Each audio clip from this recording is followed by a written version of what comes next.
On one side, Africa's richest man and his $20 billion refinery, a project hailed as the silver bullet for Nigeria's energy crisis. On the other, the Petroleum and Natural Gas Senior Staff Association of Nigeria. This high-stakes war, which could affect the price one pays for fuel, isn't about what you might think. It boils down to one single rule the Dangote Group is accused of breaking. By the end of this video, you understand exactly what the rule is and why this fight is a critical battle for the future of Nigerian industry. If you only follow the headline, the story is confusing. In the public statement, PENGASSAN has accused Dangote of anti-union policies. They claim the management has been actively preventing workers at the refinery from unionizing, allegedly going as far as terminating the employment of those who try to lead the effort. On the other hand, Dangote Group has consistently refuted these claims. In their official responses, they state that the company upholds labor laws and respects the right of employees to associate freely.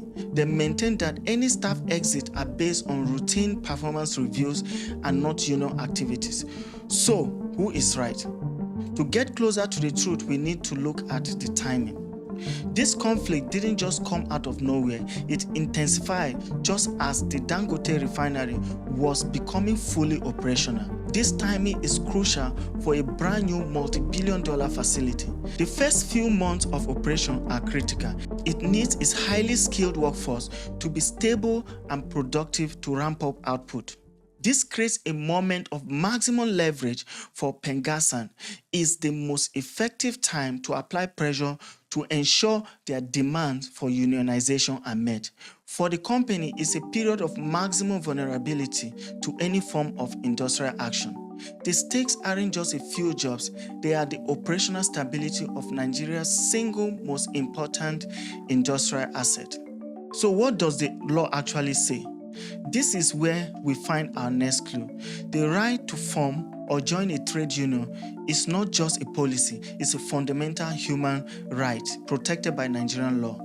First, it's in the Constitution itself. Section 40 guarantees every Nigerian the right to associate freely and belong to a trade union. This is the foundation. The trade union builds on this. It explicitly protects workers from being dismissed or penalized by an employer for the sole reason of being a member of a union or participating in a union activities. The law is designed to prevent exactly what PENGASSAN is alleging. This brings us to the core of the entire conflict. The rule is that simple and that fundamental. An employer cannot legally fire an employee because they join or try to form a union. PENGASSAN's central allegation is that this rule was broken. PENGASSAN claims that after workers elected their representatives to form a chapter at the refinery, those specific individuals were targeted for dismissal. They view this as a clear-cut case of victimization and a direct violation of the right to freedom of association. As mentioned, the Dangote Group has completely different account. They have publicly stated that the company is a law-abiding corporate citizen. From their perspective, the timing of the dismissal in relation to the union activities is a coincidence, not a cause. They argue that the management retains the right to let go of any staff who do not meet performance standards. Regardless of their union affiliation, this creates a direct clash of narratives.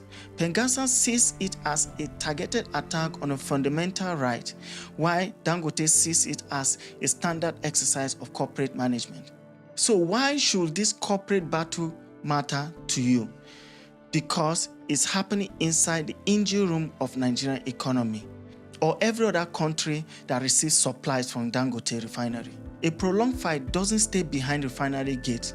Industrial actions, picketing or strike could disrupt the production and distribution of petroleum products.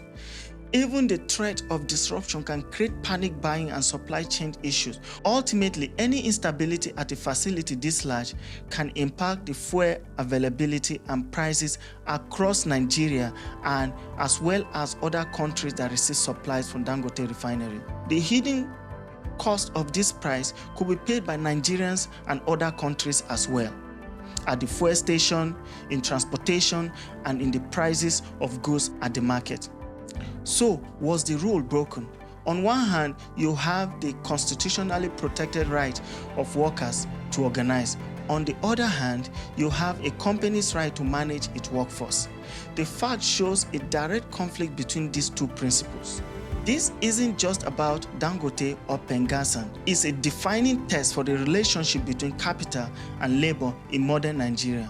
Now that you understand the real stakes behind the headlines, you can form your own informed opinion. What do you think is the way forward? And if you like content like this, please don't forget to like or subscribe. See you in the next one.